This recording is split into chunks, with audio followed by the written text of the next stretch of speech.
Thank you, Kathy. For those of you that don't know me, my name is Bob May. I'm coming to you as a representative of the Finance Committee.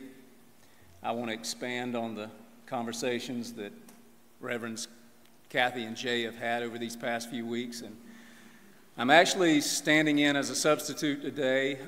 Chris Barr, if you know Chris has graciously accepted the position of Finance Chair this year.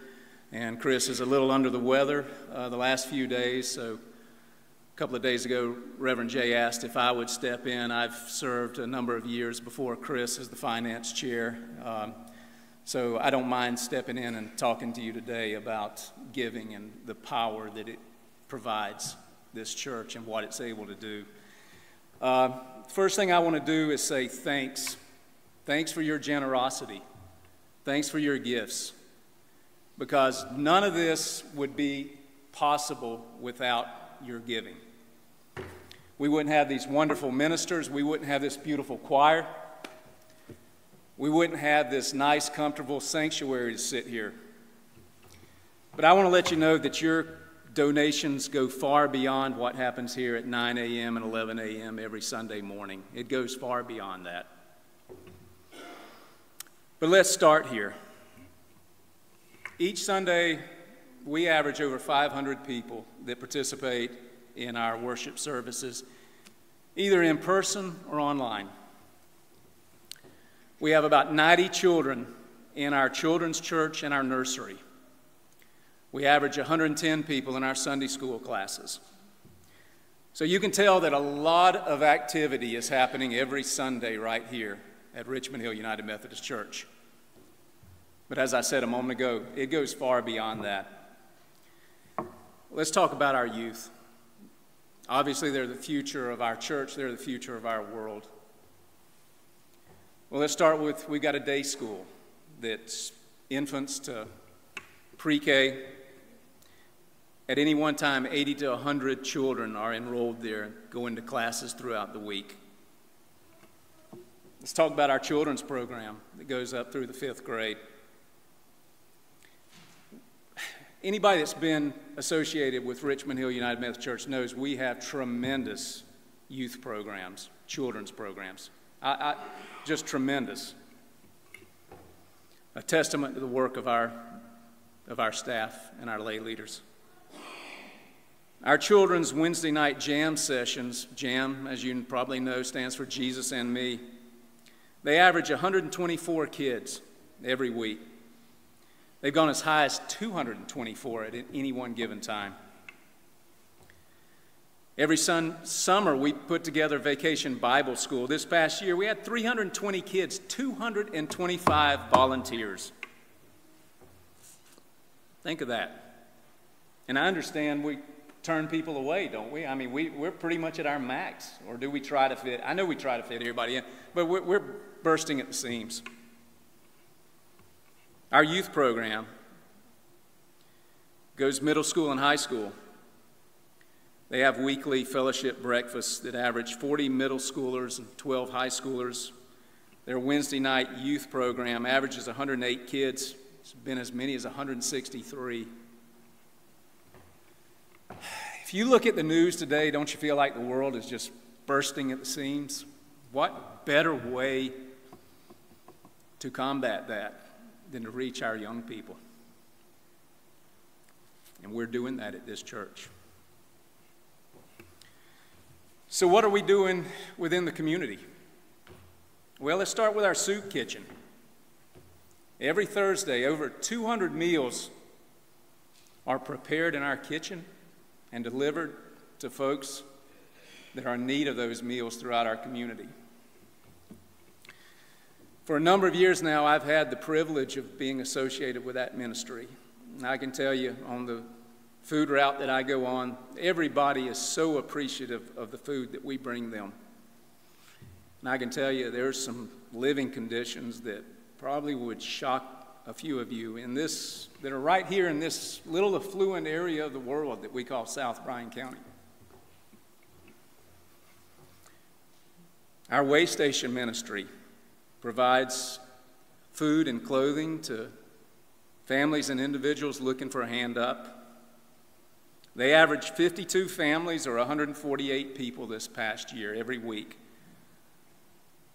In June, they averaged 193. Our crisis fund, Reverend Jay spoke about this a few weeks ago. As the name implies, it's money set aside to help people in just particularly tough times. Might be somebody traveling I-95, trying to get home, runs out of gas, sees our church, knocks on the door. We can help them get home.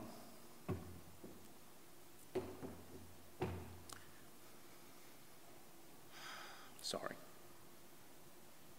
It might be somebody this power is about to be turned off. We can help with that. It might be one of our neighbors, an elderly lady of modest means, sits in her living room.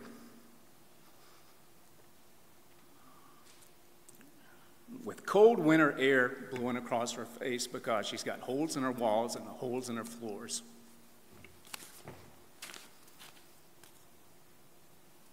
Our crisis fund helps with that.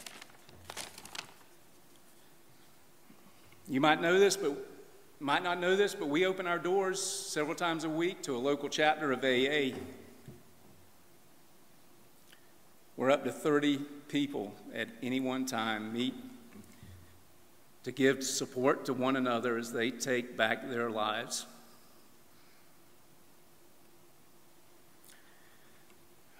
There's probably a few of you out there that know someone that's battled this disease. I know.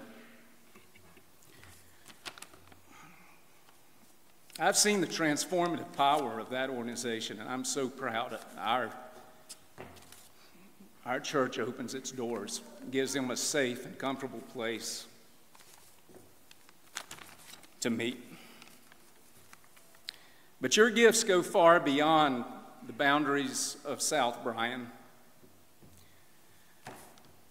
We just recently heard from James Roberts, who grew up in this church, give an update on what he and his wife Jen are doing as missionaries in Togo, West Africa. They're bringing the word of Christ to people that otherwise might not hear that word.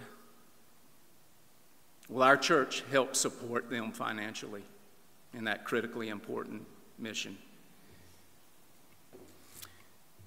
We send youth and adults each year to Appalachian Service Project to help repair and build homes, give people just some adequate living space in a region of our country that knows all too well the effects of poverty.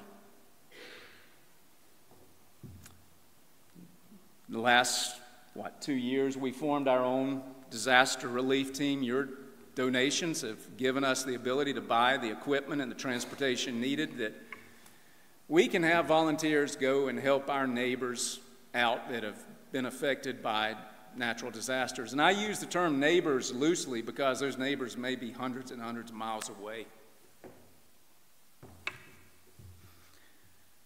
We have partnered with Rise Against Hunger these past few years. Rise Against Hunger is an organization that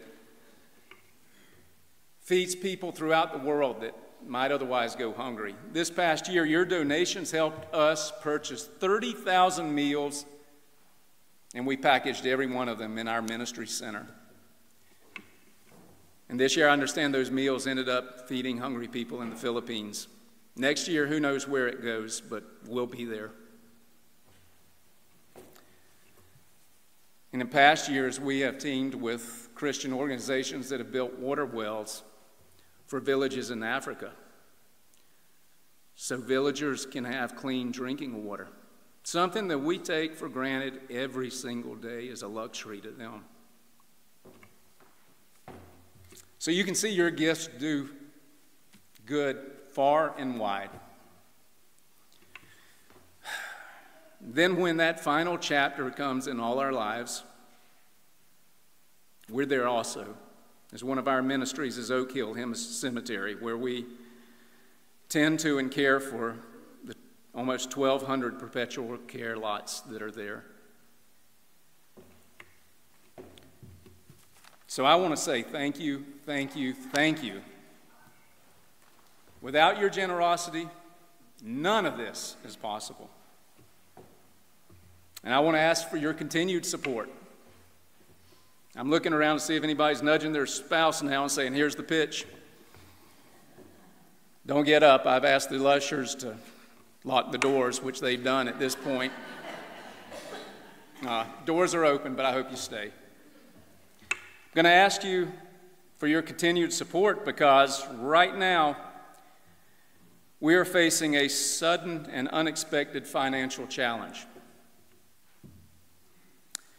In November, we were notified by our insurance carrier that they would not renew our insurance in 2024. That started a frantic search with our leaders of our church and our broker in Savannah to try to get our coverage. Now, we've had some insurance claims, but I was assured by our broker, said, Bob, this is not unique to Richmond Hill United Methodist Church. He said, I've got quite a few churches as clients, and we're all facing this situation. He said, some carriers have pulled out of insuring houses of worship. They just don't want to insure churches and synagogues and mosques anymore.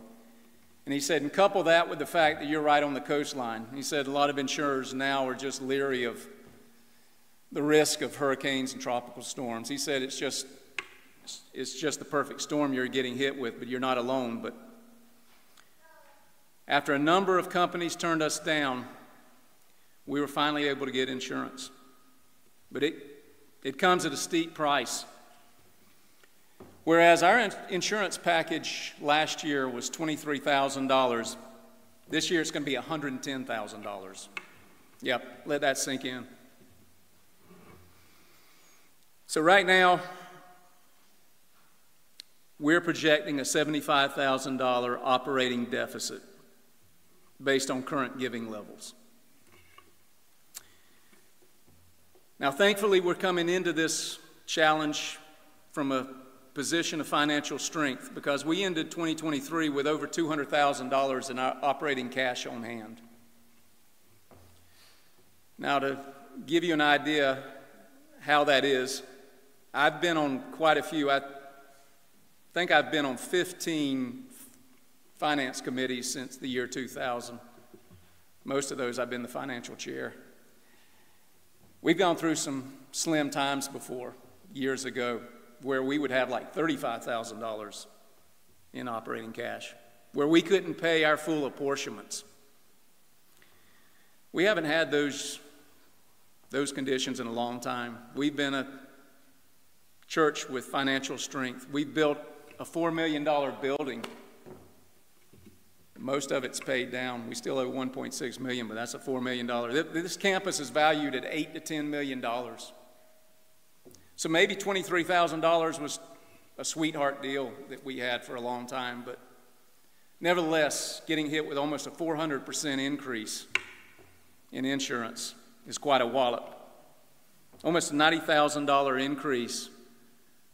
Our operating budget is usually about $900,000 to $950,000 every year. So $90,000 hit is quite a wallop.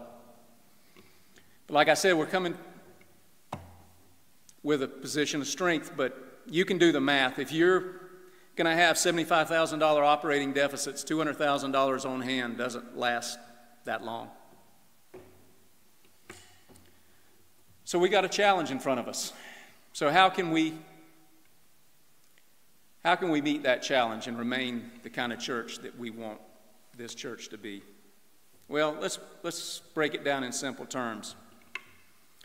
Like I said, we have about 500 people that participate in our services each Sunday. If we had just 150 donors give an extra $10 a week, we can meet this challenge for the price of 2 coffees next door. Now you can tell I'm an accountant, not a marketing person, because I'd have said $9.95 and wait, I'll give you this pen set if you give right now. Those of you in the back, don't worry, your eyesight's not bad. There's no pen set because I'm not offering one. I'm just coming up here talking from the heart, giving you the facts. But if we give an extra $10 a week, 150 donors. Now I know some of you are sitting there going, Bob, I'm giving everything I can right now. If I give any more, I don't know if I'll be able to afford my prescriptions or put food on the table. And you're asking me to give more. No, I'm not. I don't want you to give any more. You're doing your part. But for the rest of us, and I'm including myself in this, I want us to ask ourselves, look into our hearts, prayerfully and thoughtfully consider if we can do more. Now, I know it's uncomfortable for many people to talk finances and giving and church all in the same conversation, but maybe it shouldn't be, because giving is a form of worship, just as singing and praying is. The Bible speaks of it often. The Gospel of Luke says, "To whom much is given, much is required." Have we been given much? Let me ask you, are you going to leave here today in a vehicle that provides reliable transportation? Is it going to take you to a home that is cool in the summer and warm in the winter? Are you going to be able to turn on your faucets and get clean drinking water? Is the biggest question about tonight's meal, what are we going to eat, rather than are we going to eat? If we've answered yes to those questions, then we've been given much. Now, that's not to say that we don't have problems. I'm not going to diminish that we all struggle. We're all going to face illness and death and trying times in our lives. There's an old saying I love. It said, "Following Christ doesn't guarantee a smooth flight, just a safe landing." But I think we have been given much. Kathy said something a couple of weeks ago, your father, a Methodist minister himself, that stuck with me. Said, you can give without loving, but you can't love without giving. And that's a powerful statement. The Reverend Billy Graham has a quote I like. Says, "Give me 5 minutes with a person's checkbook, and I'll tell you where their heart is." Well, I know there are big hearts in this church. You got to have big hearts to do the kind of stuff I read off here.